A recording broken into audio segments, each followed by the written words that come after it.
In the heart of a vibrant Nigerian village called Ekoji, nestled among lush, rolling hills dotted with baobab trees and bustling open-air markets filled with the aroma of spices and fresh produce, lived a young woman named Amina. She was a beautiful 25-year-old with smooth ebony skin, braided hair adorned with colorful beads, and a warm smile that lit up her face even on the toughest days. Amina was married to Tunde, a kind-hearted farmer in his late 20s with a strong build from years of tilling the soil, short-cropped hair, and a gentle demeanor that made him beloved in the community. Together, they had a newborn son named Kwame, a chubby-cheeked infant with curious eyes and tiny fists that grasped at the world around him. Their home was a modest mud brick structure with a thatched roof, weathered wooden doors, and a small courtyard shaded by a large mango tree, where chickens pecked at the ground and goats wandered freely. This home was shared with Tunde's mother, Mama Tunde, a stern widow in her 60s with wrinkled skin from decades under the sun, a head wrap in vibrant orange patterns, and a sharp tongue honed by a lifetime of hardships. Mama Tunde was steeped in the traditions of her youth, believing firmly in the old ways where women toiled endlessly without complaint.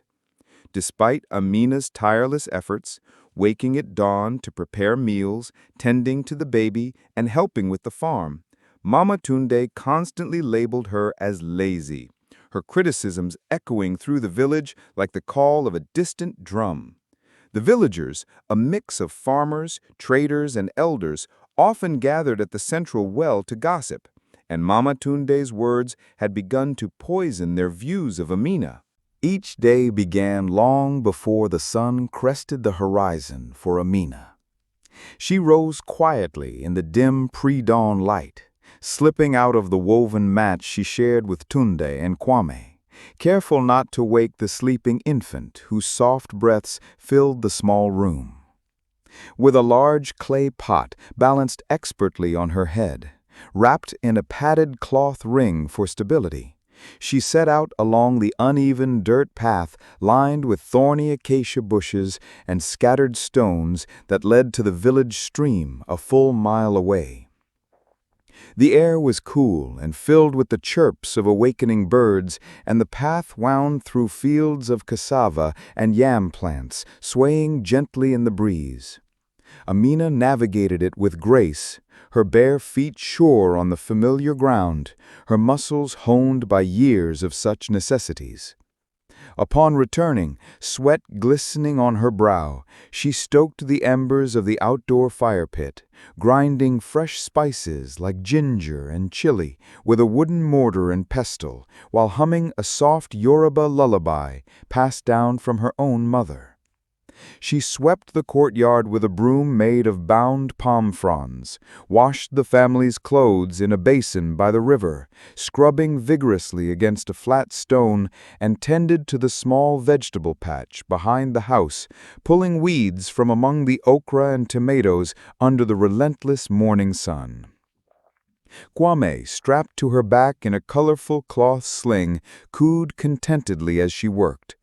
Yet no matter how exhaustively she labored, Mama Tunde would emerge from the house, her arms crossed tightly over her chest, her voice cutting through the morning air like a machete. "You are too lazy.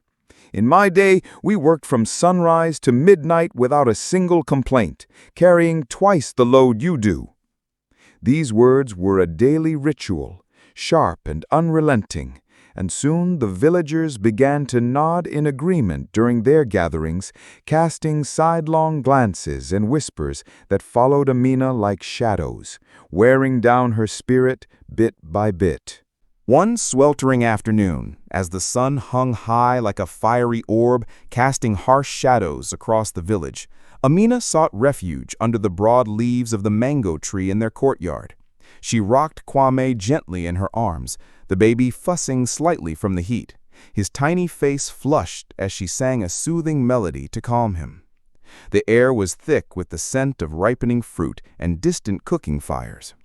Suddenly, Mama Tunde approached, her footsteps heavy on the packed earth, carrying a woven basket overflowing with freshly harvested yams, their rough skins still dusted with soil. Her face was set in a familiar scowl, her head wrapped slightly askew from the day's work. "Look at you, sitting there like a queen on her throne, while the work piles up around us," she snapped, dropping the basket with a thud that startled Kwame into a cry. Amina's patience, already stretched as thin as a spider's web after months of this ceaseless barrage, finally snapped like a dry twig underfoot. Tears welled in her dark eyes, hot and unbidden, but she wiped them away fiercely with the back of her hand, determined not to show weakness in front of her tormentor. That night, as Tunde slept soundly beside her, his snores rhythmic and deep, and Mama Tunde's louder ones echoed from the adjacent room partitioned by a thin curtain, Amina lay awake on her mat, staring at the thatched ceiling where moonlight filtered through gaps. Her mind raced like a river in flood, piecing together a plan, not merely to defend her honor, but to force Mama Tunde to truly understand the depth and breadth of her daily labors, to walk in her shoes and feel their weight. The following morning dawned with a pinkish hue, the village stirring to life with the crow of roosters and the distant lowing of cattle. Amina, having barely slept, put her plan into motion with calculated precision. She feigned a sudden and debilitating illness, clutching her stomach traumatically and groaning in what she hoped was a convincing display of pain, her face contorted as if in agony. Tunde, awakening to her moans, sat up in alarm, his eyes wide with concern, as he placed a hand on her forehead. "My love, what's wrong? You look pale. Should I fetch the herbalist?" he asked, his voice laced with worry. Amina whispered weakly, her voice barely above a rasp. "I can't move a muscle. The pain is too much. Mama, please, can you take over my duties just for today? I need to rest and recover." Mama Tunde, overhearing from her room, emerged with a gleam of triumphant opportunity in her eyes, her lips curling into a smug smile. She rolled up the sleeves of her worn blouse, her movements brisk and self-assured. "Finally, I'll show you how real work is done properly," she declared, her tone dripping with superiority as she bustled about, already mentally listing the tasks she would conquer. Amina, retreating to her mat with Kwame cradled protectively in her arms, hid a small, satisfied smile behind her hand, her eyes half closed as if in exhaustion, but truly watchful, anticipating the unfolding of her clever scheme. Mama Tunde began her day with an air of unshakable confidence, her chin held high as she hefted the familiar clay pot onto her head, though it had been years since she last carried such a burden regularly. Her steps were initially purposeful, but quickly became unsteady on the path to the stream, the weight pressing down on her aging shoulders like an unwelcome burden, causing aches to bloom within minutes. The sun was rising, painting the sky in oranges and golds, but Mama Tunde paid it no mind as she grumbled under her breath. At the stream, her foot slipped on a slick, moss-covered stone, sending her stumbling forward. The pot tilted precariously, soaking her vibrant wrapper in cold water and spilling half its contents into the mud.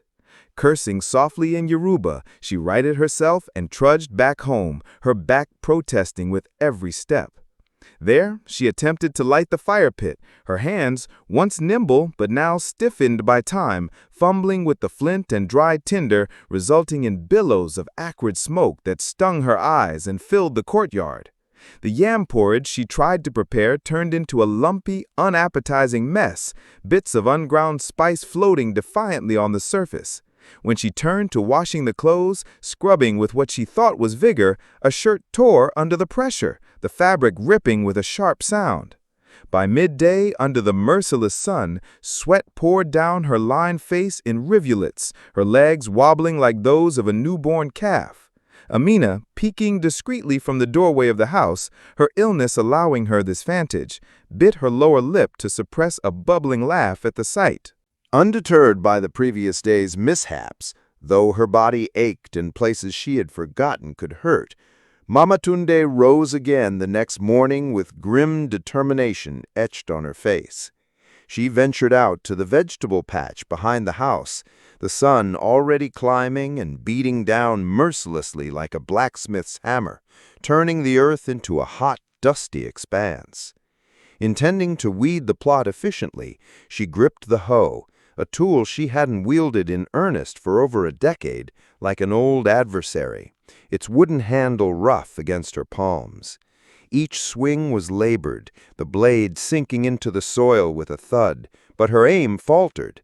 She pulled a few stubborn weeds only to accidentally uproot a young okra plant, its tender roots dangling helplessly in the air. Frustration mounting, she paused frequently, wiping her brow with the hem of her wrapper, her breaths coming in heavy pants. Exhausted before noon, she collapsed onto a low stool by the well, fanning herself vigorously with a large palm leaf, the veins in her hand standing out prominently. The neighbors, peeking over fences woven from dried reeds, noticed her uncharacteristic struggles and began to whisper among themselves, their earlier judgments of Amina softening like clay in the rain. From her mat inside, still feigning illness, Amina offered gentle, unsolicited advice through the open window. "Mama, remember the water needs to boil longer for the stew to thicken properly." Mama Tunde, too weary to muster her usual retort, merely grunted in acknowledgement and followed the suggestion, though the resulting meal was still a far cry from Amina's flavorful standards. By the third day, Mama Tunde's once unyielding pride was crumbling like the dry earth underfoot during the harmattan winds. She attempted the ultimate test, carrying little Kwame strapped to her back in the cloth sling while fetching water from the stream, a multitasking feat Amina performed daily with seeming ease. The baby's added weight threw off her balance immediately, turning her gait into an awkward shuffle as she navigated the path, the pot wobbling dangerously on her head. Halfway there, her foot caught on a protruding root, and she nearly toppled forward, the pot crashing to the ground with a resounding crack, water pooling uselessly in the dirt. In a moment of overwhelming defeat, she dropped to her knees, tears streaming down her weathered cheeks, mixing with the dust to form muddy streaks. Her shoulders shook with silent sobs, the weight of her misjudgments pressing heavier than any physical load. Amina, observing from afar and sensing the pivotal moment had arrived, rose from her mat with a miraculous recovery, her steps light and purposeful. She approached Mama Tunde with a calm, compassionate smile, gently taking the squirming Kwame into her arms and lifting the unbroken remnants of the pot. "Let me help you, Mama," she said softly, her voice free of triumph, only kindness. Together, under the afternoon sun, they completed the day's remaining tasks. Amina guiding with patient expertise, Mama Tunde following with a newfound weary gratitude that spoke volumes. That evening, as the family gathered around the flickering light of the outdoor fire pit for a simple meal of fufu and vegetable stew, the air cooled by the descending night and alive with the sounds of crickets and distant drumming from the village square, Mama Tunde finally broke the silence. Her voice was low and tremulous, almost swallowed by the crackle of the flames dancing in the pit. "Amina, my daughter," she began, using the term affectionately for the first time, "I was wrong, terribly wrong. I didn't understand how much you do every single day. I thought my own days were the hardest, but yours demand a different kind of strength, one I had forgotten." Tunde, seated cross-legged on a mat, looked between the two women in surprise.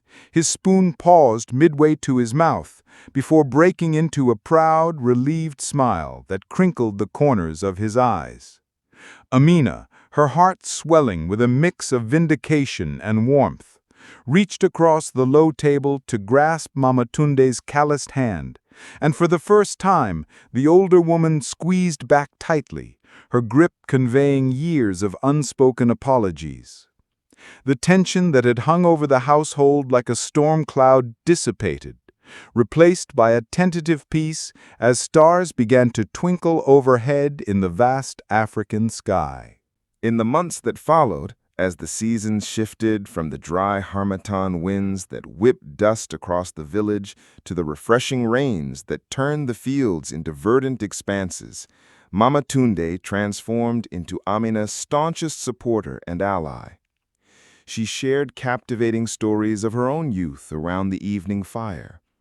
Tales of fetching water from even farther streams, surviving droughts, and raising Tunde single-handedly after her husband's passing, admitting her past mistakes with a humility that endeared her to the family.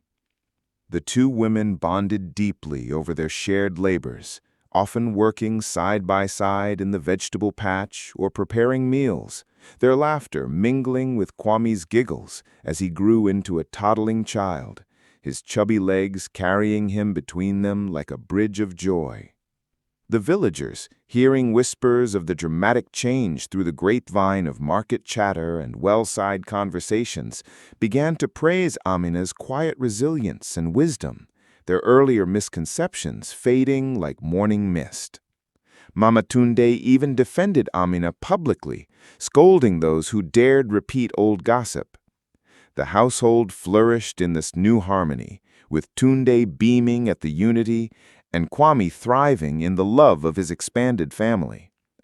Amina's clever plan had not only silenced the unjust accusations, but had woven a stronger, more resilient thread into the fabric of their lives, proving that understanding could heal even the deepest rifts. And so, in the timeless wisdom of African folk tales, told under the moonlight, where stories serve as mirrors to our souls, the village of Erakoji learned a profound lesson.